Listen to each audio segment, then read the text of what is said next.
ते वासुदेवाय नारायणं नमस्कृत्यं नरं चैव नरोत्तमं देवीं सरस्वतीं व्यासं ततो जयमुदीरयत्।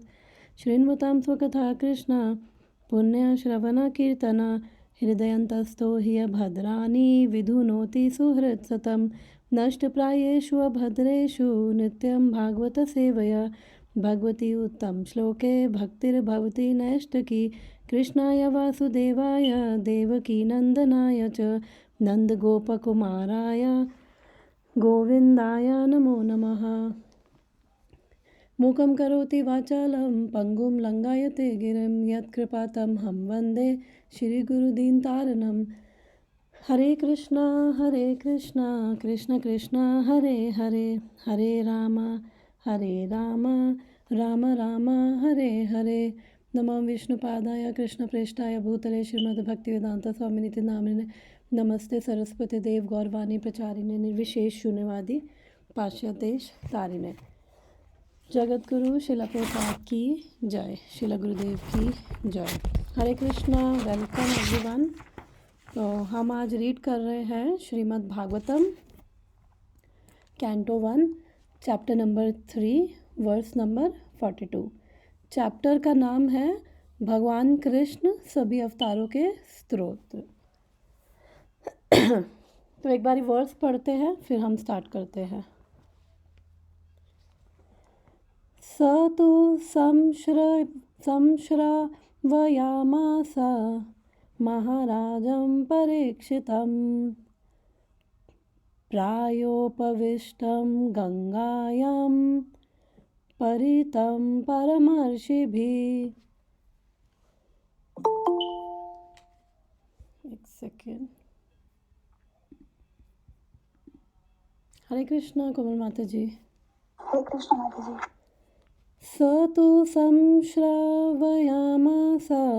महाराजं परीक्षितं प्रायोपविष्टं गंगायां प्रतितं परमर्षिभिः। रिसाइट करेगा कोई? मैं करती हूँ माता जी। Thank you. स तु संश्रवयामास महाराजं परिश्रितं प्रायोपविष्टं गंगायां परितं परमर्षिभिः।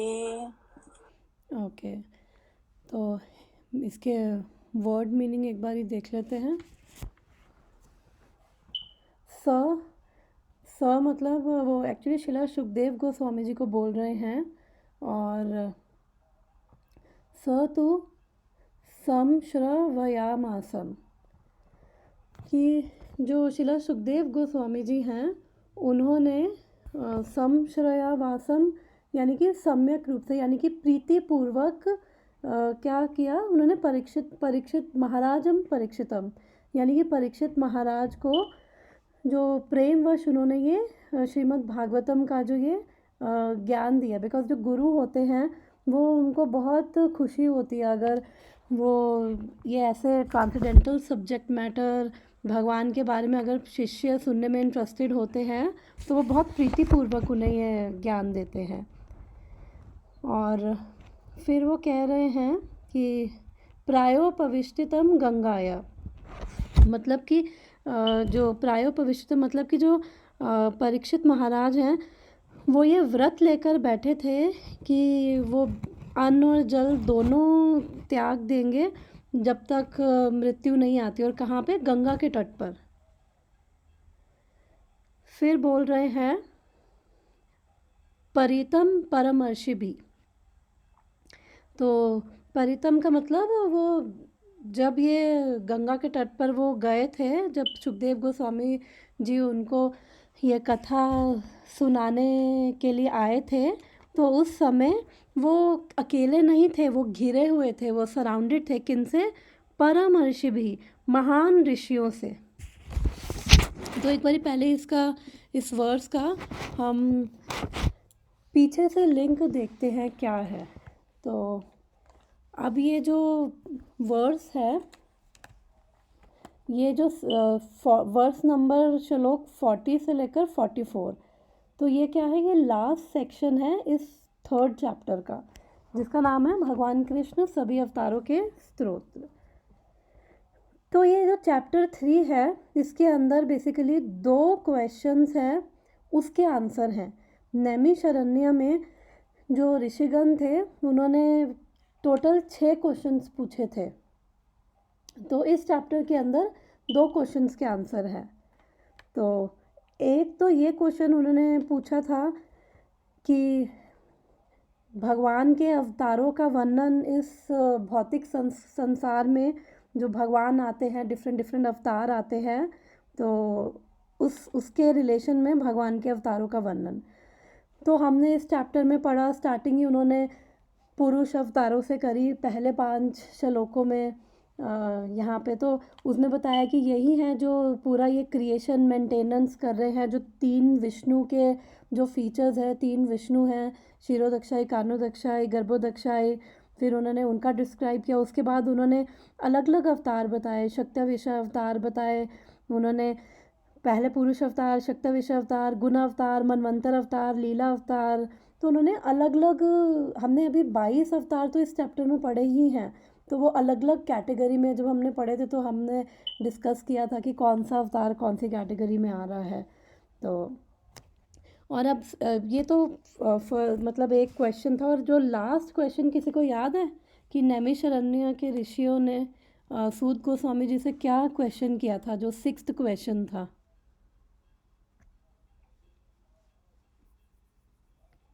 ओके, मैं रिवाइज करवा देती हूँ। तो लास्ट और फाइनल क्वेश्चन 6 में से उन्होंने पूछा था कि अब जब भगवान कृष्ण यहाँ से अब चले गए हैं, तो अब जो धर्म है, रिलीजियस प्रिंसिपल्स हैं, वो किसकी शरण में है? क्योंकि जब भगवान कृष्ण खुद प्रेजेंट थे तो सब कुछ उनकी प्रेजेंस से ही सब ऑस्पिशियस था, सब कुछ प्रोटेक्टेड था उनकी प्रेजेंस से ही। बट अब जब जैसे ही भगवान कृष्ण गए तो उसी समय ये कलयुग स्टार्ट हो गया था।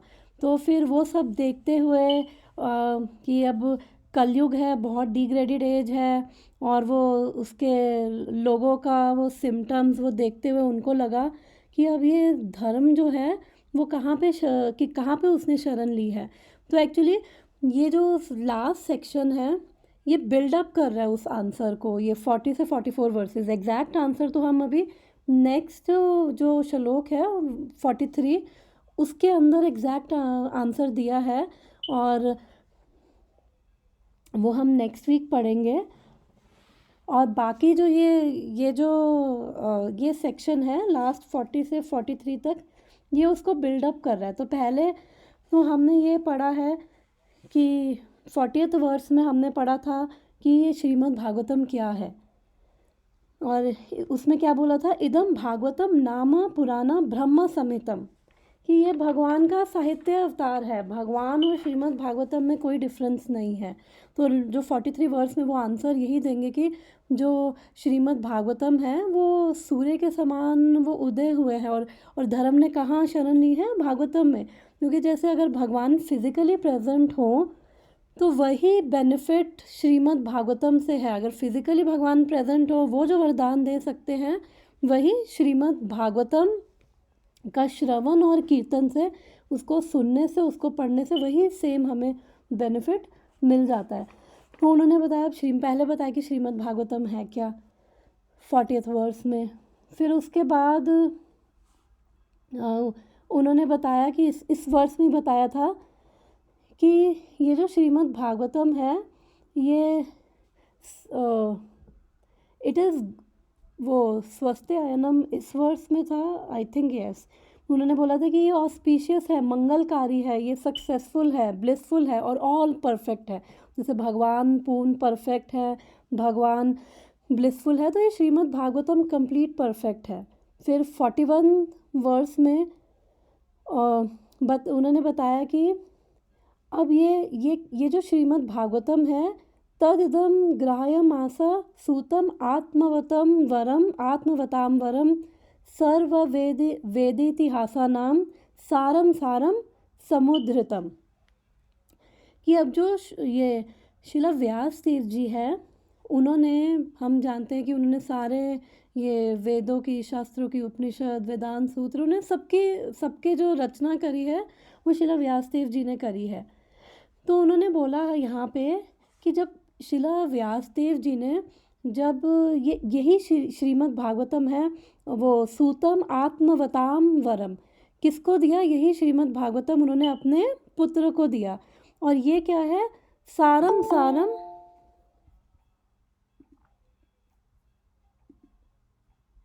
हरे कृष्णा। तो ये क्या है? सारम सारम समुद्रतम। और ये सूत गोस्वामी, सॉरी, ये सुखदेव गोस्वामी जी को, ये उनके पुत्र कौन है? सुखदेव गोस्वामी जी। और ये जो हमने लास्ट टाइम भी डिस्कस किया था कि जो सुखदेव गोस्वामी हैं वो आत्मवताम वरम, कि जो सेल्फ रियलाइज्ड हैं, जो सिद्ध पुरुष हैं, उनके अंदर भी ये सर्वोपरि हैं ये सुखदेव गोस्वामी जी। तो व्यासदेव जी ने बाकी किसी चीज़ को नहीं, ये क्या है? सारम सारम, कि उन्होंने सबका सार, जितने भी ये वेद शास्त्र हैं, ये उनके सार का सार है। जैसे अगर सारे शास्त्र दूध हैं तो वो मलाई क्या होगी, क्रीम क्या होगी, वो उसका सार हो गया, क्योंकि क्रीम में ही सब पौष्टिकता वगैरह होती है। और फिर क्रीम का भी सार क्या हो गया? उसका मक्खन हो गया। तो उन्होंने बाकी कुछ ना देकर, ये इतनी इम्पॉर्टेंट है कि जब अपने, क्योंकि अपने पुत्र को अगर कुछ देंगे तो ऑब्वियसली बेस्ट चीज़ देंगे। अब इतना कुछ है। और अगर ये सुखदेव गोस्वामी जी के बारे में भी बात करें तो लास्ट टाइम हमने डिस्कस किया था कि ये 16 साल तक अपनी माता के गर्भ में रहे थे। एंड उस समय व्यासदेव जी ने इनको बोला कि मैं तुम्हें एश्योर करता हूँ तुम बाहर निकल आओ, यहाँ से बाहर निकल आओ। इन्होंने कहा नहीं, माया बहुत ख़तरनाक है भगवान की, तो मैं रिस्क नहीं ले सकता। तो व्यासदेव जी ने इनको बोला कि मैं श्योर कर रहा हूँ। उन्होंने कहा नहीं। उन्होंने कहा फिर किसकी एश्योरेंस चाहिए? तो उन्होंने कहा भगवान की एश्योरेंस चाहिए, क्योंकि उन्हीं की ही ये माया है। तो फिर स्वयं भगवान आए, भगवान ने उनको एश्योर किया कि तुम चिंता मत करो, तुम्हें मेरी माया कुछ नहीं कर सकती। ऑलरेडी तुम मुक्त आत्मा हो, भक्त हो, तो ऐसे शुद्ध भक्तों का माया कुछ नहीं बिगाड़ सकती।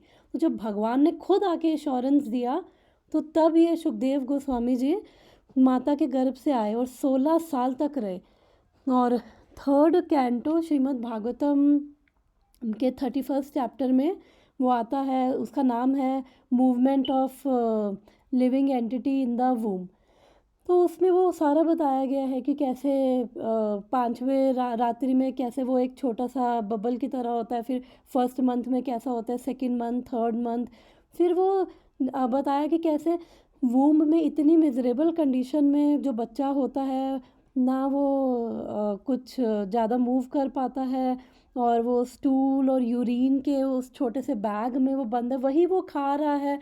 और जो उसमें से वॉर्म्स पैदा होते हैं वो उसको काटते हैं। जो मदर कुछ खा रही है, खट्टा, ठंडा, गरम, उसकी स्किन इतनी सेंसिटिव होती है कि उसको इतना कष्ट होता है। और फिर 7वें महीने में जब उसको वो चेतना, कॉन्शियसनेस आ जाती है, तो उसको भगवान से वो पूरी प्रार्थना लिखी हुई थी कि वो भगवान से लगातार प्रार्थना करता है कि उसको सब पिछला भी याद आता है, और भगवान से प्रार्थना करता है कि अब मैंने यहाँ पे गलती करी है, फिर से यहाँ पे आके। और उससे पिछले चैप्टर में वो नरक, कुछ थोड़ा नरकों का भी वर्णन था, थोड़े बहुत वो अंधकूपम, तमिश्रम, तो वो सब उनका भी वर्णन था कि कैसे जो जीव आत्मा है 84 लाख योनियों में वो घूमती है। फिर उसके बाद जाके जब मनुष्य शरीर मिलता है, ऐसे ऐसे नरकों से आती है, मनुष्य शरीर मिलता है, और उसके बाद तो उसको रियलाइज़ होता है, और वो उसके अंदर इतना वो होता है स्ट्रॉन्ग, उसको रियलाइजेशन होता है कि वो भगवान से कॉन्स्टेंटली प्रे कर रहा है कि बस एक बार ही मुझे यहाँ से निकालोगे तो अब मैं वेस्ट नहीं करूँगा, ये जो वैल्यूएबल इतनी मुश्किल से मुझे ह्यूमन बर्थ मिला है, अब मैं वेस्ट नहीं करूँगा। फिर जैसे ही वो वायु अंदर की उसको बाहर निकालती है, पुश करती है, तो उसका थोड़ी देर के लिए तो वो सांस भी बंद हो जाती है, इतना और मिजरेबल होता है। तो उसमें लिखा था कि जो बर्थ है वो पूरी जर्नी एक्चुअली अंदर जो माँ के गर्भ में भी वो जर्नी इतनी, वो उसके अंदर सफरिंग है, फिर वो जब वो पैदा हो रहा होता है तो भी उसकी वो सांस लेना बंद हो जाता है, जब वो बाहर निकल रहा होता है तो इतना कष्ट होता है उसको, तो वो सब लिखा था। फिर उसके बाद कह रहे जैसे ही बाहर आता है तो फिर से वही माया उसको छू जाती है, सब कुछ वो भूल जाता है और उसके बाद फिर से वही सब कंटिन्यू करने लग जाता है। जो घर में प्रार्थना करके आया था नहीं करूँगा, वही फिर सारी चीज़ें कंटिन्यू करता है। तो ये बताने का पॉइंट ये था कि इतना मिजरी, इतना सफरिंग होने के बाद भी सुखदेव गोस्वामी जो थे उनका क्या लेवल था कि वो सिद्ध थे, भक्त थे, उत्तम कोटि के, कि उनको इतना ज्ञान था कि जब जिसके पास इतना ज्ञान हो तो उसको उसको यानी कि ज्ञान का मतलब होता है कि आपको कंक्लूजन समझ आ चुका है कि इस ज्ञान का सार क्या है। तो उसके बाद उन उन और फिर व्यासदेव जी ने भी उनको क्या सुनाने के लिए, क्रीम, ये सर्व वेदी हासाना वेदिता हासानाम सारम सारम समुद्रितम, कि सारे जो शास्त्र हैं उन्होंने सुखदेव गोस्वामी ने आउट ऑफ अफेक्शन उनको सारे शास्त्रों का सार श्रीमद् भागवतम के रूप में उनको सुनाया।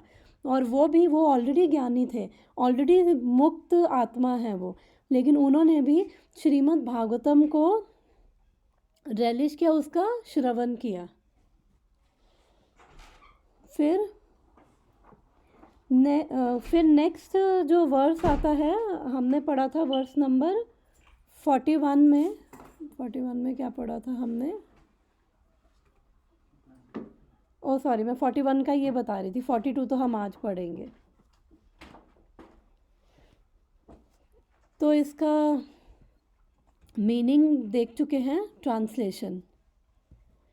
Shukdev Goswami, the son of Vyasdev, in turn delivered the Bhagavatam to great Emperor Parikshit, who sat surrounded by sages on the bank of Ganges, awaiting death without taking food or drink. Vyasadev के पुत्र सुखदेव गोस्वामी ने अपनी पारी में महाराज परीक्षित को भागवत सुनाई, जो तब निर्जल तथा निराहार रहकर मृत्यु की प्रतीक्षा करते हुए गंगा नदी के तट पर ऋषियों से घिरे हुए बैठे थे। अब सुखदेव गोस्वामी जी परीक्षित महाराज को ये भागवतम है वो सुना रहे हैं। तो इसके अंदर ओरिजिनली सुखदेव गोस्वामी परीक्षित महाराज को सुना रहे हैं भागवतम, और उसी जब सुखदेव गोस्वामी ने परीक्षित महाराज को भागवतम सुनाई थी तो वहाँ पे बहुत सारे ऋषि मुनि, ज्ञानी, ध्यानी और बड़े बड़े वो फिलोसफर्स, मिस्टिक योगी सब प्रेजेंट थे, और उन्हीं ऑडियंस में सूत गोस्वामी भी प्रेजेंट थे। तो फिर सूत गोस्वामी जी ने सेकेंड टाइम नैमिषारण्य में जब ऋषिगण इकट्ठे हुए थे, शौनक ऋषि उनके लीडर थे, इसलिए बोलते हैं शौनक आदि ऋषि, कि शौनक आदि, शौनक एक्सेट्रा। तो वो 60,000 कितने ऋषिगण इकट्ठे हुए थे और शौनक आदि उनके लीडर, तो उनको फिर सूत गोस्वामी ने सुनाई श्रीमद् भागवतम। तो प्रभुपाद का परपट पढ़ते हैं और फिर इसको डिस्कस करते हैं। तात्पर्य। शिला प्रभुपाद की जय। सारे दिव्य संदेश शिष्य परंपरा की श्रृंखला से उचित ढंग से प्राप्त किए जाते हैं। यह शिष्य श्रृंखला परंपरा कहलाती है। जब तक भागवत को या अन्य किसी वैदिक ग्रंथ को परंपरा पद्धति से ग्रहण नहीं किया जाता, तब तक उसे प्रामाणिक नहीं माना जाता। व्यासदेव ने यह संदेश सुखदेव गोस्वामी को प्रदान किया और सुखदेव गोस्वामी ने सुखदेव गोस्वामी से इसे सूत गोस्वामी ने प्राप्त किया। अतः भागवत का संदेश सूत गोस्वामी या उनके प्रतिनिधि से ही प्राप्त करना चाहिए, किसी अप्रासंगिक व्याख्याकार से नहीं। तो ये लास्ट वर्स में भी शिला प्रभुपाद ने इसको इस पे बहुत फोकस किया था कि जो श्रीमद् भागवतम का ज्ञान है, जो ये हम ज्ञान है, वो हमें गुरु परंपरा में लेना है। और गुरु पर वो कह रहे हैं कि उचित ढंग से प्राप्त करना है गुरु परंपरा में। और वो शिला प्रभुपाद कह रहे हैं कि प्रामाणिक होने चाहिए। तो प्रामाणिक हमारे 4 संप्रदाय हैं, गौड़िया संप्रदाय, रुद्र संप्रदाय, श्री संप्रदाय, कुमार संप्रदाय। तो ये 4 प्रामाणिक हैं। तो हम अभी जिस संप्रदाय में हैं वो है ब्रह्मा गौड़ीय संप्रदाय, जो ये ब्रह्मा जी से स्टार्ट हुआ है। ब्रह्मा जी को स्वयं भगवान कृष्ण ने ज्ञान दिया, फिर उन्होंने नारद जी ने व्यास देव जी को, फिर आगे ऐसे गुरु शिष्य परंपरा चलती गई। तो ये क्या है, प्रामाणिक ज्ञान है। और प्रभुपाद ने बोला था लास्ट जब हमने श्लोक पढ़ा था कि प्रोफेशनल रिसाइटर से नहीं सुनना चाहिए। अदरवाइज़ क्या है कि अगर जैसे दूध है, तो दूध तो पौष्टिक है, लेकिन अगर उस दूध को अगर सांप उसको छू ले तो उसके बाद क्या हो जाता है, वो भले ही बाहर से देखने में वो दूध ही लग रहा है, लेकिन वो क्या बन जाएगा, जहर बन जाएगा, और उससे कभी आध्यात्मिक उन्नति नहीं होगी। तो ऐसे ही जो ये ज्ञान है परंपरा में लेना है, क्योंकि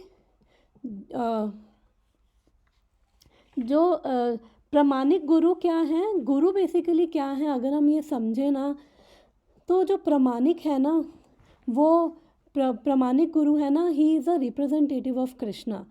जो ये कृष्णा कॉन्शियसनेस की साइंस में ये एक्सपर्ट है, जो एक शुद्ध वैष्णव है, और वो उसको शास्त्रों का कंक्लूजन पता है, उसको शास्त्रों का ज्ञान है, और उसको पता है कि ये भगवान कृष्ण ही परम भगवान है, परम सत्य हैं।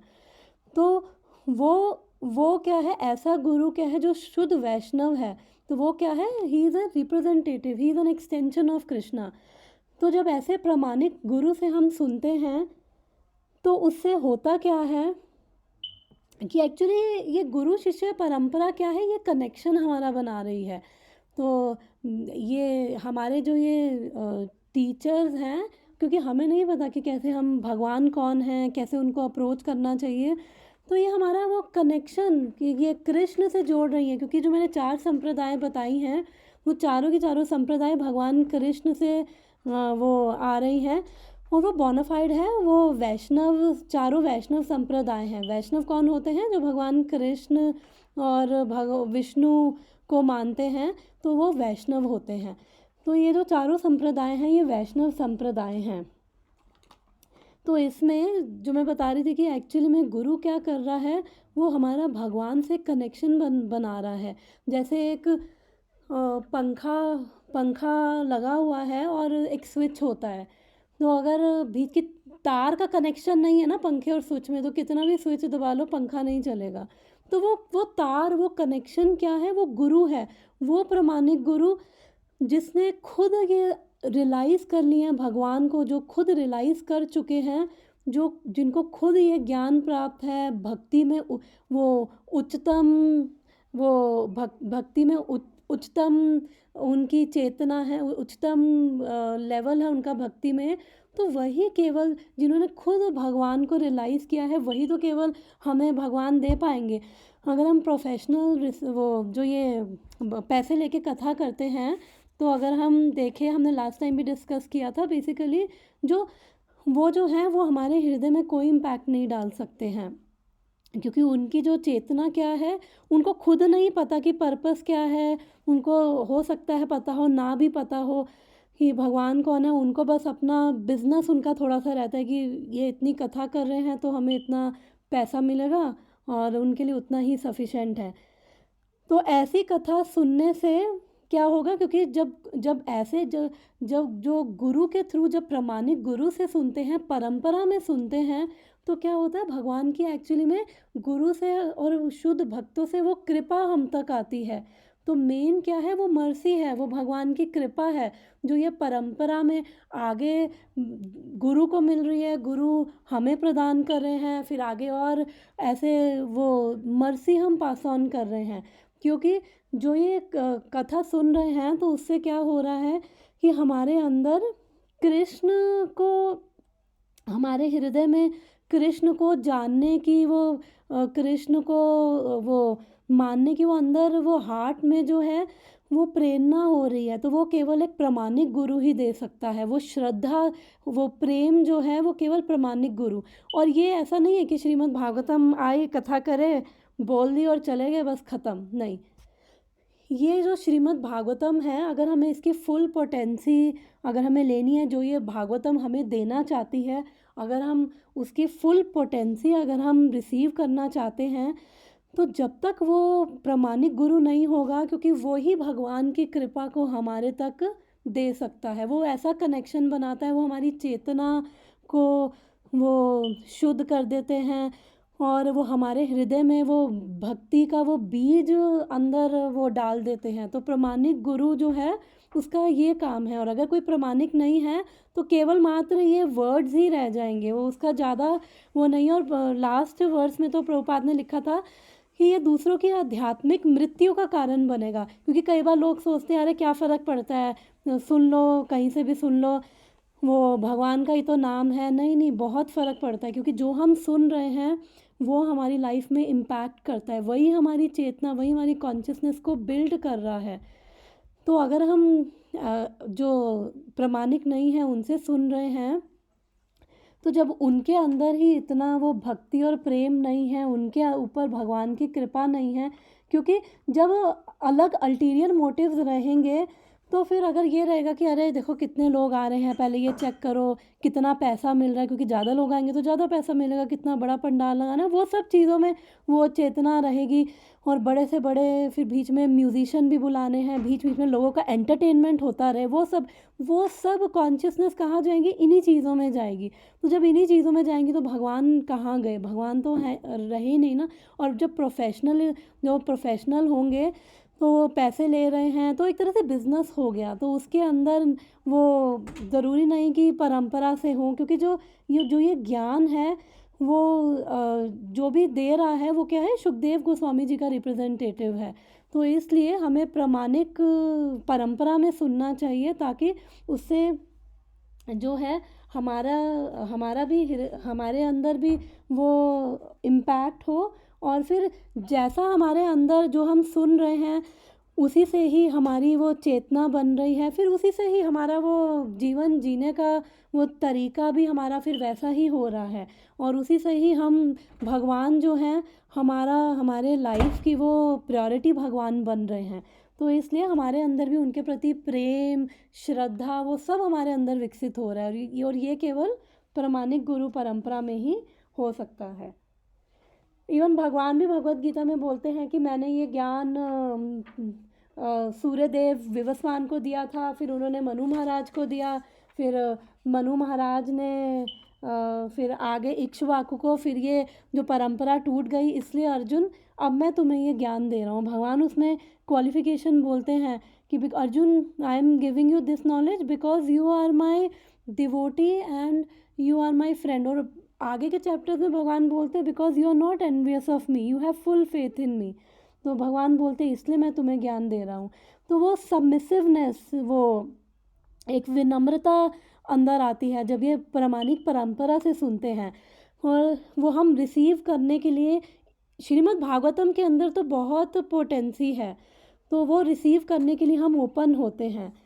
और जब महाराज परीक्षित की भी अगर हम बात करें तो यहाँ पे बता रहे हैं कि वो जो दे रहा है वो सुखदेव गोस्वामी का ही रिप्रेजेंटेटिव है, और जो सुन रहा है तो उसको भी कैसे सुनना चाहिए। अगर परीक्षित महाराज की बात करें तो उनकी भी अगर क्वालिफ़िकेशन देखें तो हम जानते हैं कि वो किसके पुत्र थे, अभिमन्यु के।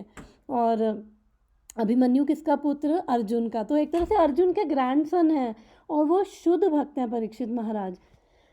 और उनको, और ये भागवतम क्यों हो रही है, क्योंकि उनको श्राप मिला था ब्राह्मण से एक।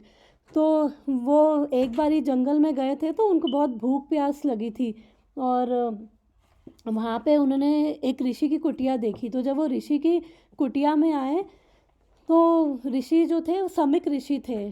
तो शमिक ऋषि जो थे वो ध्यान कर रहे थे। तो उन्होंने वो पानी वानी मांगा होगा, तो उन्होंने कुछ रिस्पॉन्ड नहीं किया, तो उनको एकदम से गुस्सा आया, तो उन्होंने मरा हुआ सांप उनके गले में डाल दिया। तो ये हम सब जानते हैं।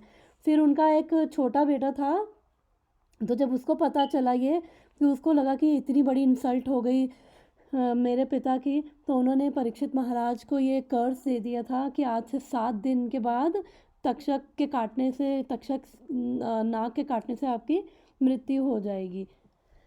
तो अगर हम परीक्षित महाराज की भी बात करें, तो जब वो गर्भ में थे, तो उन्होंने जब अश्वत्थामा ने वो चलाया था, वो जो क्या था, ब्रह्मास्त्र चलाया था, और फिर उत्तरा के गर्भ में थे, तो भगवान ने स्वयं उनको उनकी रक्षा करी थी गर्भ में। तो जब उन्होंने गर्भ में ही भगवान के दर्शन कर लिए थे परीक्षित महाराज ने, तो इनका नाम परीक्षित क्यों पड़ा? क्योंकि ये जैसे होता है ना, एग्जामिन परीक्षित करते थे, क्योंकि जब इन्होंने जब गर्भ से बाहर आए, तो जब इन्होंने भगवान के दर्शन किए, तो ये हर एक में ढूंढते थे क्या ये वही है जिनके मैंने गर्भ में दर्शन किए थे। तो इनको तो गर्भ में ही भगवान के दर्शन हो गए थे, और ये बहुत ही महान भक्त थे। इवन कलयुग भी, अभी आगे हम पढ़ेंगे आगे के चैप्टर्स में, कि जैसे कलयुग भी आया, तो कलयुग को भी इन्होंने पूरा इनके कंट्रोल में था, और इन्होंने उनको फिर 4 जगह दी थी। तो कई लोग कहते हैं कि वो कलयुग आ गया था इसलिए परीक्षित महाराज ने ऐसा किया, क्योंकि ऐसा कोई थोड़ी करेगा, क्योंकि कलयुग उनके क्योंकि वो 4 जगह उन्होंने दी थी कलयुग को। जो प्रभुपाद ने 4 नियम दिए हैं ना, तो बेसिकली वो भी कलयुग के ही बैठने के स्थान है, जो हमें जिनको अवॉइड करना है। तो कई उन्होंने कहा कि कलयुग की वजह से, बट ऐसा नहीं है, ये इतने महान भक्त हैं। तो ऐसा तो अगर हम जनरल भी किसी की बात करें, तो अगर हमें कोई रिस्पॉन्ड ना करे, तो कोई जनरल आदमी भी हो, वो भी ऐसे किसी ऋषि के गले में सांप नहीं डालेगा। तो ये बेसिकली डिवाइन अरेंजमेंट ही था, क्योंकि भगवान, जैसे अब भगवत गीता में भगवान ने किसी गृहस्थ को नहीं, किसी ऋषि मुनि को नहीं, किसी सन्यासी को नहीं चुना भगवान ने भगवत गीता का ज्ञान देने के लिए। तो भगवान ने अर्जुन को चुना, तो अर्जुन को इंस्ट्रूमेंट बनाया कि जिसके द्वारा भगवत गीता बोली गई। तो ये एक डिवाइन अरेंजमेंट था कि जिसके द्वारा ये इंस्ट्रूमेंट बने, कि जिसके द्वारा श्रीमद् भागवतम बोली जाए।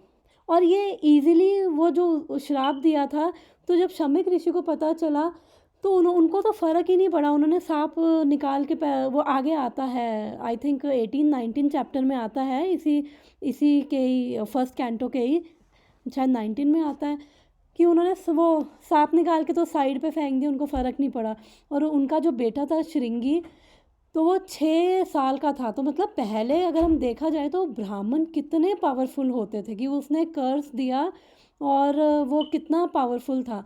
तो जब ये शमीक ऋषि को पता चला, तो उन्होंने वो इतना उनको दुख हुआ, उन्होंने श्रृंगी को कहा ये तूने क्या कर दिया, क्योंकि इतने महान राजा, इतने महान भक्त हैं ये, और जब ऐसे राजा हो तो वो भगवान के ही प्रतिनिधि हैं, तो तुमने इनको दे दिया। और उन्होंने कहा कि इनके जाते ही अब कलयुग, अभी तो इन्होंने कंट्रोल कर रखा था कलयुग को, तो इनके जाते ही अब कलयुग अपना उद्यम मचाएगा। और सब कुछ उन्होंने वहाँ पे वो लिखा हुआ है कि अब ये सारे जो ये सारे राजा करप्ट हो जाएंगे, और वुमेन बच्चों को एक्सप्लॉइट करेंगे, जो हम सब देखते हैं। तो उन्होंने इतना उनको दुख हुआ, उन्होंने अपने पुत्र को डांटा, ये तूने क्या कर दिया। और उन्होंने बोला कि अब से ब्राह्मणों का, ये तूने जो किया ना, उससे ब्राह्मणों का पतन स्टार्ट हो गया। क्योंकि एक ब्राह्मण जो होते हैं, ब्राह्मण की क्या क्वालिफिकेशन है, कि वो फॉरगिविंग है, ट्रूथफुल है, टॉलरेंट है, ये तो ब्राह्मण के गुण होते हैं। तो अगर उन्होंने उन्होंने सांप डाला भी, तो कौन सी बड़ी बात हो गई इसके अंदर। तो उनको बहुत दुख हुआ था शमीक ऋषि को। फिर उन्होंने मतलब बोला था कि वो वापस हो सकता है कर्स परीक्षित महाराज को भी। और परीक्षित महाराज पावरफुल थे, वो चाहते तो ये जो श्राप था उसको वापस कर सकते थे, कि क्योंकि वो खुद ही वो कर सकते थे। इवन मुझे याद नहीं आ रहा कौन ऋषि आए थे, उन्होंने बोला कि अरे ये कोई बहुत बड़ा श्राप नहीं है, इसको वापस कर देंगे। तो भी परीक्षित महाराज ने कहा नहीं, जो हो रहा है वो डिवाइन अरेंजमेंट से हो रहा है, अगर भगवान की उसमें इच्छा है तो फिर लेट इट बी। और मुझे अब ये बताओ कि जो मरने वाला हो अब उसकी क्या ड्यूटी है। तो उस समय वहाँ पे बहुत सारे, वो मैंने बताया कि जब सबको पता चला परीक्षित महाराज केवल भारत के ही वो राजा नहीं थे, पूरे वर्ल्ड के एम्परर थे परीक्षित महाराज उस टाइम पे।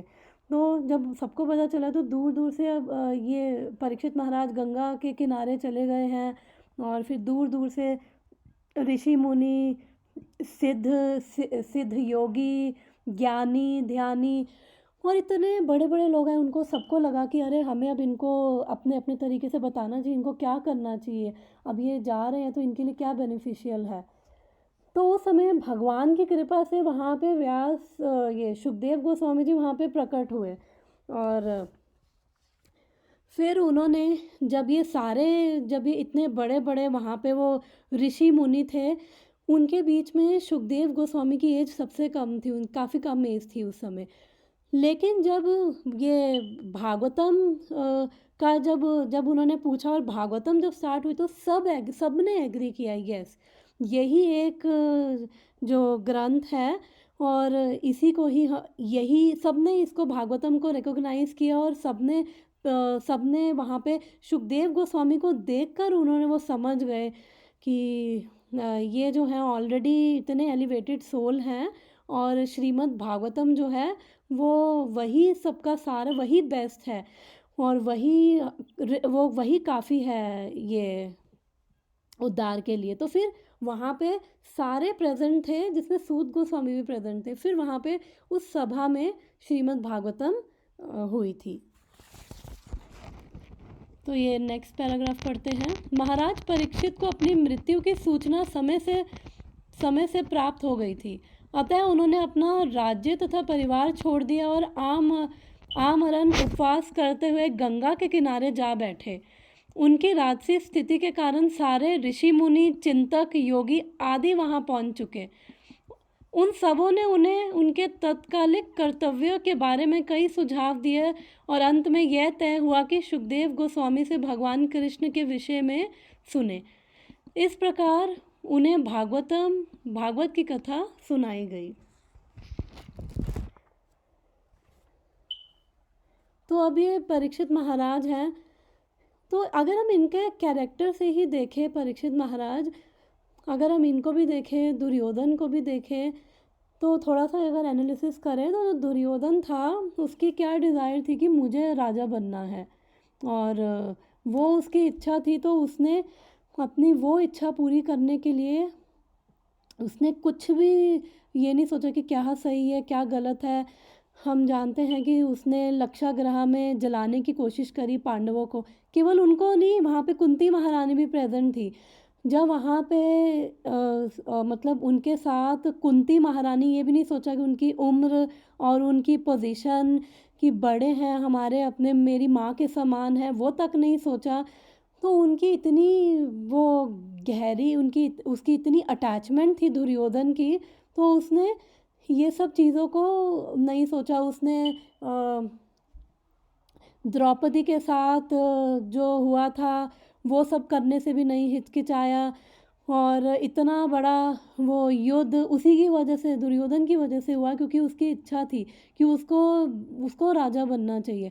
अगर वो थोड़ा सा समझदार होता तो अगर युधिष्ठिर महाराज भी अगर राजा बनते तो उसके बाद वो उससे वैसे ही प्रेम करते थे, वो उसने इतना कुछ किया तब भी युधिष्ठिर महाराज जो थे वो उसको मतलब अगर उनके राज्य में भी वो राजा की तरह ही रहता, लेकिन स्टिल अपनी वो डिज़ायर्स, अपनी इग्नोरेंट डिज़ायर्स की वजह से, इच्छा की वजह से उसने इतना गलत किया। और परीक्षित महाराज है, हम सोच सकते हैं, हम इमेजिन कर सकते हैं कि किसी के पास केवल इंडिया के ही नहीं, अगर हम बात करें तो वो भारतवर्ष नहीं पूरे वर्ल्ड के एम्परर थे। आता है भागवतम में कि पूरे वर्ल्ड के एम्परर थे परीक्षित महाराज। तो जो पूरे वर्ल्ड का एम्परर है और उनके राज्य में हर कोई बहुत सुखी था, तो पूरे वर्ल्ड के जो एम्परर हैं तो उनके पास कितना ऐश्वर्य होगा। और इतना ऐश्वर्य होगा कि उसकी हम एक्चुअली इमेजिन भी नहीं कर सकते। और उन्होंने जब उनको पता चला कि अरे अब मैं ये मेरे को श्राप मिला है, मरने वाला हूँ, तो वो बस उन्होंने वो आके अब उन्होंने पूछा, गंगा के किनारे चले गए और उन्होंने अपना उसी टाइम पे उन्होंने अपना सब कुछ त्याग दिया। तो हमें यहीं से समझ आता है कि क्या उनका लेवल था। क्योंकि अगर किसी को पता चले मरने वाला है तो कितना वो उसका दिमाग 100 जगह जाएगा, मेरी इंश्योरेंस, मेरा घर, मेरे बैंक में इतने पैसे हैं और ये बच्चों का ये करना है वो करना है, तो मतलब दिमाग उसका वैसे ही इतना ख़राब रहेगा, पागलपन रहेगा, समझ नहीं आएगा क्या करना है। और क्योंकि उन्होंने फ़र्क क्या है, उन्होंने जो ये जब ये युधिष्ठिर महाराज भी गए थे तो उन्होंने परीक्षित महाराज को ये जब राज्य दिया था तो उन्होंने उसको क्या लिया, एक भगवान की सेवा के रूप में वो स्वीकार किया। तो जब उनको उससे अटैचमेंट नहीं थी, वो अपनी ड्यूटीज़ एज अ भगवान की सेवा के रूप में कर रहे थे, तो जब वो चीज़ वहाँ से उनके हाथ से जब वो जा भी रही थी तो भी उनको कष्ट नहीं हुआ। और उनकी क्या कॉन्शियसनेस थी, क्या पूछ रहे हैं एंड टाइम पे, मतलब इस टाइम पे क्या पूछ रहे हैं कि जो मर रहा है व्यक्ति, आगे आता है वो कि जो मर रहा है व्यक्ति उसको उसका क्या ड्यूटीज़ हैं, एक्चुअली उसको क्या करना चाहिए, तो वो पूछ रहे हैं। तो ऐसे ही जो भगवान के जो ऐसे भक्त होते हैं तो भगवान उन्हीं को ही इंस्ट्रूमेंट बनाते हैं। तो इवन ये सेकंड कैंटो में ये श्लोक आता है एक, तदं ते विधास्यामि महापौरुषिका भवान् यस्य श्रद्धाधतामाशु स्यान्मुकुन्दे मतिस्तसति। दैट अब यहाँ पे एक्चुअली वो सुखदेव गोस्वामी उनको बता रहे हैं कि क्यों मैंने तुम्हें भागवतम सुनाने के लिए मैंने तुम्हें चूज़ किया है। That very Shrimad Bhagavatam I shall reside before you because you are most sincere devotee of Krishna. One who gives full attention and respect to hearing Srimad Bhagavatam achieves unflinching faith in the Supreme Lord, the giver of salvation. तो वो बता रहे हैं क्योंकि तुम्हारे अंदर वो आदर है, वो श्रद्धा है तुम्हारे अंदर, और तुम भगवान के बहुत सिंसियर भक्त हो, तो ये क्वालिफ़िकेशन है उनके अंदर, ये क्वालिफ़िकेशन थी, वो सुनना चाहते थे, उनको बहुत इंटरेस्ट था मेरे को क्या करना चाहिए। तो भागवतम में जब वो सुन रहे हैं तो जब जैसे जैसे वो सवाल पूछते हैं ना तो उससे समझ आता है कि कितना इंटरेस्ट है उनको। आगे हम जब पढ़ेंगे तो उनके क्वेश्चंस जब परीक्षित महाराज के हम सुनते हैं तो हमें समझ आता है कि कितना इंटरेस्ट है इनको। और फिर यहाँ पे वो बता रहे हैं सुखदेव गोस्वामी जी कि जो पूरे कैसा होना चाहिए, सुनने वाला का क्या क्वालिफ़िकेशन होनी चाहिए, कि जो पूरी अटेंशन से, फुल अटेंशन से और पूरे आदर के भाव से, डिवोशन से जो ये श्रीमद् भागवतम सुन रहा है ना, तो उससे उसको क्या होगा, उससे उसकी मति हो जाएगी, उसकी फेथ, मति सती, यानी कि उसकी जो फेथ अनफ्लिंचिंग की, यानी कि उसकी इतनी वो श्रद्धा होगी, उसकी कहते हैं ना एक मति हो जाएगी, भगवान में उसकी श्रद्धा हो जाएगी, उसकी मति हो जाएगी, ये श्रीमद् भागवतम सुनते, केवल सुनने से ही।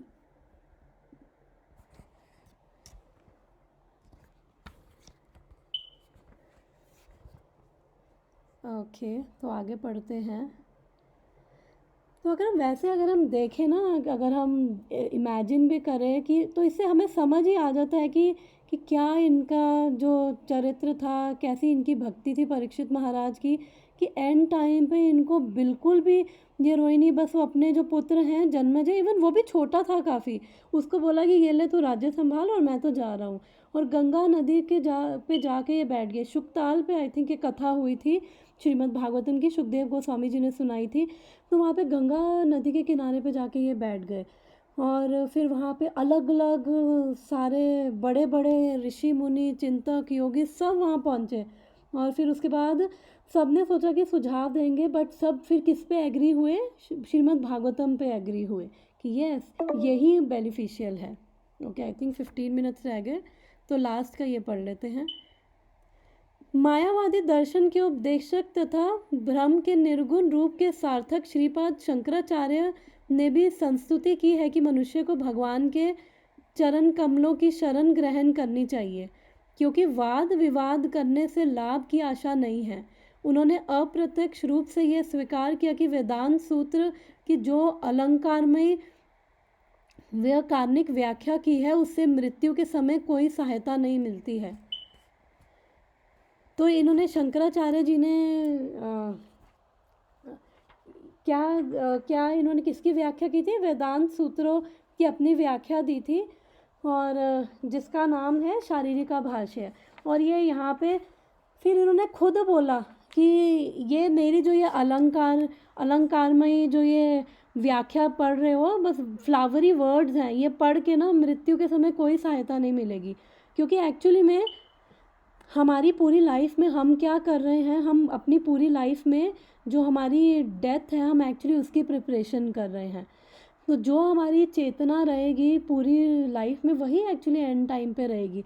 क्योंकि एंड टाइम पे हम सुनते हैं ना कि जब वो आत्मा को लेने आते हैं, अगर यमदूत भी आते हैं तो वो वैसे ही उसको देखकर इतने भयानक होते हैं कि वो जीव आत्मा वैसे ही इतना घबरा जाती है। और उसकी पूरी एंड टाइम पे क्या होती है, जो सुनने में आता है कि पूरी लाइफ की पिक्चर उसकी आंखों के आगे आ जाती है उस जीव आत्मा की। तो जिसने भगवान का नाम लिया होगा, तो अगर उसने जो भी किया है उसके अगर आंखों के आगे चल रहा है, तो जितने क्षण वो भगवान का नाम ले रहा है, भगवान का नाम जाप कर रहा है, तो क्या एंड टाइम पे उसको भगवान का नाम नहीं याद आएगा? तो जब वो ये देखेगा अरे भगवान का नाम। और एक लेक्चर में मैं सुन रही थी कि वो बता रहे थे प्रभु जी कि जब भगवान का नाम जो है, जब भगवान इतने दयालु हैं कि जिसने उनका नाम लिया है ना, तो वो जब चेतना में इतना कुछ आ रहा होता है एंड टाइम पे, तो जिसने भगवान का नाम लिया, अगर भगवान का नाम भी उसका आता है, वो वहीं पे फ्रीज कर देते हैं उस पिक्चर को कि यस तुमने ये किया है।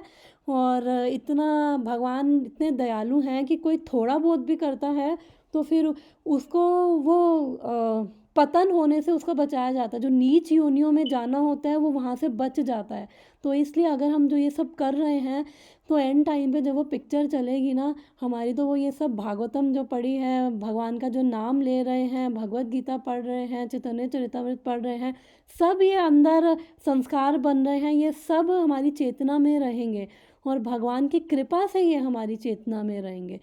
तो इसलिए जो हम पूरी लाइफ में कर रहे हैं, एंड में फिर वही तो होता है ना, जो पूरी लाइफ प्रैक्टिस किया तो एंड में वही फिर चीज़ें हमारी चेतना में रहेंगी। तो भगवान की कृपा से फिर जो पतन से बच जाता है जीवात्मा। तो अब यहाँ पे शंकराचार्य जी की बात कर रहे हैं। तो जो शंकराचार्य जी हैं, हमने पढ़ा था वो कौन है, ये पहले भी हमने डिस्कस किया था, भगवान शिव के वो अवतार हैं शंकराचार्य जी। तो ये क्यों उन्होंने आके ये मायावादी भाष्य दिया था? क्योंकि उन्होंने उस समय बुद्धिज़्म सबसे पहले बुद्धिज़्म आया था। और बुद्धिज़्म क्यों आया था? वो भगवान बुद्ध जो है वो कृष्ण के शक्तवेश अवतार हैं। कि भगवान कृष्ण ने जब किसी जीव को शक्ति देते हैं कुछ पर्पस के लिए, कुछ स्पेशल पर्पस के लिए, तो उसको शक्तवेश अवतार बोला जाता है। तो बुद्ध को वो भगवान के ही अवतार हैं। तो तब शास्त्रों के नाम पे लोग सारे गलत काम कर रहे थे। शास्त्रों का नाम देकर वो मीट ईटिंग कर रहे थे, जानवरों को मार रहे थे और इस तरह का व्यवहार कर रहे थे अपनी जीव की संतुष्टि के लिए, अपनी इंद्रियों की संतुष्टि के लिए वो ये गलत काम करके शास्त्रों का नाम दे रहे थे। तो फिर बुद्ध आए, तो बुद्ध ने कहा कि मूर्खों, अगर तुम्हें ये शास्त्र समझ नहीं आते ना, तो इसको उठा के तुम अभी साइड पे रखो। क्योंकि जो इतने मूर्ख होंगे जिनको ये समझ नहीं आ रहा है और गलत काम कर रहे हैं, तो वो शास्त्र पढ़ने के योग्य ही नहीं है। तो इसलिए उन्होंने कहा, तो उनका क्या नारा था, अहिंसा परो धर्मो। जबकि अहिंसा परो धर्मो नहीं, हमने तो भागवतम में क्या पढ़ा है, सवय पुंसाम परो धर्मो यतोर भक्ति अधोक्षजे। कि जो भगवान, अधोक्षज जो कौन है, भगवान कृष्ण की जो भक्ति है वो परो धर्म है। और हमें अपने जो स्वधर्म है, मटेरियल ड्यूटीज़ भी ऐसे करनी है कि हर कर्म को करके भगवान कृष्ण की ओर पास आए, उनसे दूर ना जाए। तो उन्होंने इसलिए बुद्ध आए, तो बुद्ध ने अहिंसा पर धर्मो बोल के उन्होंने कहा चलो वेदों को अभी साइड पे रखो। तो एक तरह से बुद्धिज़्म क्या है, नास्तिकवाद है। और बुद्धिज़्म है उनमें वो भगवान को नहीं मानते हैं और वो कहते हैं कि यूनिवर्स है, उसका कोई कॉज नहीं है, कोई क्रिएटर नहीं है। और वो निर्वाण में मानते हैं। निर्वाण का मतलब कि जब आप सारे इच्छाओं से मुक्त हो जाओगे तब आप निर्वाण प्राप्त कर लोगे। तो पहली चीज़ तो आत्मा कभी इच्छाओं से मुक्त नहीं हो सकती है, पहली चीज़ तो उनकी थ्योरी गलत है। फिर अब यहाँ पे मैं शॉर्ट में बता रही हूँ।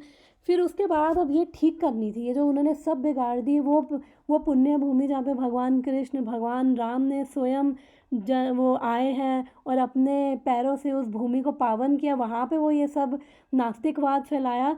तो अब शंकराचार्य आए, अब ये बिल्कुल नास्तिक लोग हो चुके थे। तो अब इनको कुछ कुछ लॉलीपॉप जैसे देते हैं ना बच्चों को, जो बिल्कुल वो थोड़े से गए गुजरे होते हैं, तो उनको फिर अरे ये करो। तो उन्होंने इसलिए मिलती जुलती उनको थोड़ी सी फिलॉसफी दे दी कि क्या कहते हैं कि आप देखो कोई परम देखो एक पावर है। मैं मानता हूँ कि अब उन बिल्कुल नास्तिक जो है उनको ये थोड़ी बताएंगे कि आप भगवान के अंश हो, आप शरीर नहीं, आप आत्मा हो और उनकी भक्ति करो, तो उनके भेजे में नहीं जाएगा ये सब। तो फिर इसलिए उन्होंने उनको मिलती जुलती थ्योरी दे दी कि देखो एक भ्रम है, परम सत्य है, लेकिन तुम भी बन सकते हो, और जब तुम ये करोगे तो तुम भी बन जाओगे। तो उन्होंने फिर ऐसे वो अपना शास्त्र दिए कि एटलीस्ट इनको चीट किया। और इवन पद्म पुराण में भगवान शिव जो हैं वो पार्वती को बोलते हैं, मायावादम अशक्शास्त्रम प्रछन्नम बौद्धमुच्यते माएवा कल्पितम देवी कलौ ब्रह्मणा रूपिणा। तो वो कहते हैं कि ये भगवान शिव बेसिकली बोल रहे हैं कि ये जो मायावाद की जो थ्योरी है, ये मायावाद निर्विशेषवाद कि भगवान का आकार नहीं है, ये वो कह रहे हैं कि इस कलयुग में मैं ही वो ब्राह्मण का रूप धारण करके मैंने ही ये इमेजिनरी इनको थ्योरी दी है, इनको चीटिंग करने के लिए। जो ये अथीस्ट बन चुके हैं, इनको मैंने बताया है कि जो परम सत्य है उसका कोई रूप नहीं है, उसकी कोई क्वालिटीज़ नहीं है। तो इसलिए वो इमरजेंसी सिचुएशन थी। बट फिर आदि शंकराचार्य जी ने बोला नारायणा पर व्यक्ताद अंधम अव्यक्ता संभवम, कि जो नारायण है वही सुप्रीम है, वही परम भगवान है, और वो व्यक्ति हैं एक, उन्होंने फिर ये भी बोला। और फिर एक बारी एक और वो कथा आती है कि एक बारी एक बूढ़ा ब्राह्मण था, वो वाराणसी में तेज तेज भाग के कहीं जा रहा था। तो शंकराचार्य जी वहाँ पे गए और शंकराचार्य जी ने उसको देखा। उसने कहा कि कहाँ जा रहे हो इतनी तेज तेज भाग के इस बुढ़ापे में? तो उसने बोला कि मैं ये संस्कृत पढ़ रहा हूँ ताकि मैं इन वेदों का अध्ययन कर सकूँ। तो फिर उन्होंने तब ये शंकराचार्य जी ने बोला था कि भज गोविंदम भज गोविंदम भज गोविंदम मूढ़मति संप्राप्ते सन्निहिते काले नहीं नहीं रक्षति दुरंग कराने। बोला कि अरे मूर्ख, गोविंद का नाम ले, ये सब ग्रामर के रूल्स और ये सब तेरे को मृत्यु से नहीं बचा पाएंगे। तो ये शंकराचार्य ने बोला था। उनका जो भज गोविंदम है, अगर उसका मीनिंग देखें, बहुत सुंदर मीनिंग है पूरा ये भज गोविंदम जो उन्होंने दिया है शंकराचार्य जी ने। तो उन्होंने वो उसको फिक्स करने के लिए, फिर उसके बाद जब उन्होंने ये सब दिया, फिर हमारे वैष्णवाचार्य आए कि एटलीस्ट अब थोड़ा शास्त्रों पे तो विश्वास हुआ। तो उन्होंने अब दिया कि अरे ये सब बेकार है, जो परम सत्य है उसका एक आकार है, उसका बहुत सुंदर रूप है, वो पर्सन है और उसके साथ हमारा सबका संबंध है, एक रिलेशनशिप है। तो फिर हमारे वो जो वैष्णव आए थे, जो हमारे वैष्णवाचार्य, उन्होंने फिर वो प्रॉपर उन्होंने ज्ञान दिया। और वो आता है कि फिर इवन चैतन्य महाप्रभु ने भी बोला कि जो ये मायावादियों का ये पढ़ेगा ना, जीवेरा निस्तारा लगी सूत्रा कैला व्यासा मायावादी भाष्य सुना हया सर्वनाशा, कि जो भी ये सुनेगा ये वाला जो मायावादी भाष्य, उसका तो पूरा नाश हो जाएगा, उसका आध्यात्मिक उन्नति कुछ नहीं है। क्योंकि ये मायावाद क्या है कि ये बहुत बड़े अपराधी हैं, ये भी एक तरह से नास्तिकवाद ही है, मायावाद भी। बट उन्होंने किसी रीज़न की वजह से, जो शंकराचार्य जी हैं, उन्होंने भगवान शिव हैं, वो शंकराचार्य बन के आए, तो उन्होंने रीज़न था, इसलिए उन्होंने ये दिया।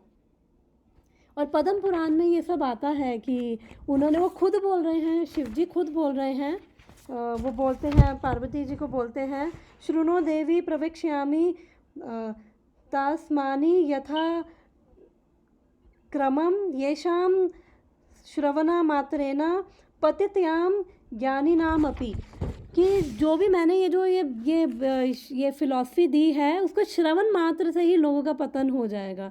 बिकॉज लोग, भगवान ने मुझे ये बोला है, तो उन्होंने ये बस उसके, भगवान ने जो उनको बोला उन्होंने वो सेवा करी है। और इसलिए भगवान ने बोला क्योंकि उस समय की जो इमरजेंसी सिचुएशन थी उसको फिक्स करना था।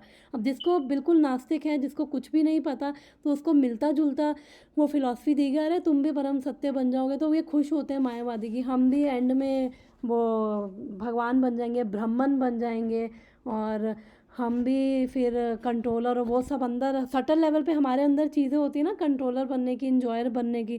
पर सॉरी, भगवत गीता में तो भगवान बोलते हैं कि भोक्ताराम यज्ञतपसाम सर्वलोका महेश्वराम, तो कि मैं ही सब का भोक्ता हूँ, और सब यज्ञों का, तपस्यों का मैं ही इंजॉयर हूँ। तो भगवान बोलते हैं ये, बट वो ये सब नहीं मानते, क्योंकि सटल लेवल पे अंदर वो ईर्ष्या है भगवान से। तो आई थिंक अब टाइम कम रह गया है, अब ये थोड़ा सा पढ़ लेते हैं। आसन मृत्यु के निर्णायक समय पर मनुष्य को गोविंद नाम का जप करना चाहिए, यही सभी बड़े बड़े अध्यात्मवादियों का कहना है। काल पूर्व सुखदेव गोस्वामी ने इस सत्य का कथन किया, और अंत में मनुष्य को नारायण का स्मरण करना चाहिए, यही समस्त आध्यात्मिक कार्यों का सार है। इसी शाश्वत सत्य के पालन हेतु महाराज परीक्षित ने श्रीमद् भागवतम सुना, और सुयोग्य सुखदेव गोस्वामी ने उन्हें इसे सुनाया। भगवत संदेश के वक्ता तथा श्रोता दोनों ही इस माध्यम से मुक्ति पा गए।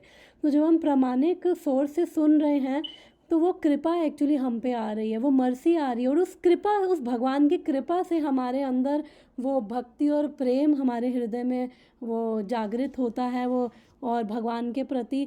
और ऊपर से जो ये श्रीमद् भागवतम भी है, अगर हम देखें तो क्या ये हमें मजबूर नहीं करती, हमें प्रेरित नहीं करती? अगर हम ये सुन रहे हैं तो हमें ये प्रेरित करती है ना भगवान के बारे में सोचने के लिए। तो ये अपने आप में ही महान है, क्योंकि हमें समझ आ रहा है भगवान कौन है, और इसको पढ़ के सुन के हमारे अंदर भी प्रेरणा आती है, हम सोचने पे मजबूर होते हैं, हमारी कॉन्शियसनेस में ये चीज़ें जाती हैं, और वो हमारे अंदर वो सब जिज्ञासा, वो प्रेम, वो श्रद्धा पैदा करने लग जाती है ये श्रीमद् भागवतम। और केवल यही सुनने मात्र से ही वो कह रहे हैं कि दोनों जो भगवत संदेश के वक्ता तथा श्रोता दोनों ही एक माध्यम से मुक्ति पा गए। तो आई थिंक अब टाइम ख़त्म होने वाला है, तो यहीं पे मैं स्टॉप करती हूँ। किसी का कोई क्वेश्चन है या कुछ डिस्कशन लास्ट के 2 मिनट्स में?